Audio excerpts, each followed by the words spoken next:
আমি ওপেন বলছি, বাংলাদেশ জামাত ইসলামীতে আমি যোগ দিয়েছি, আমি করি এই কারণে, কারণ আমি দেখি এই দেশ চালানোর মতো সৎ এবং যোগ্যতা সম্পন্ন সব সেক্টরে তাদের মানুষ আছে।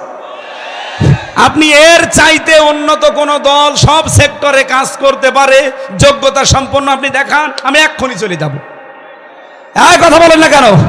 আমি পাইনি, এই জন্য আমি যাইনি। আমি যা পেয়েছি দেখে শুনে বুঝে, আমি তো আর আপনার মতো আন্দাজে হাঁ করে চলতে পারি না। আমি কোরআনের ওপরে অনার্স মাস্টার্স করেছি কি হাওয়া খেয়ে। আমি বুঝতেছি না যে কোরআন কি বলে। সূরা নূরের 55 নম্বর আয়াত আল্লাহ তাআলা বলেন, আল্লাহ ওয়াদা করছেন তোমাদের ভেতরে যারা ঈমান আনবে আর আমলে সালেহ করবে। সালেহ মানে কি? এখানে সালেহের ব্যাখ্যা হয়তো অনেকে নেক বলবে, না, সালেহ মানে যোগ্য।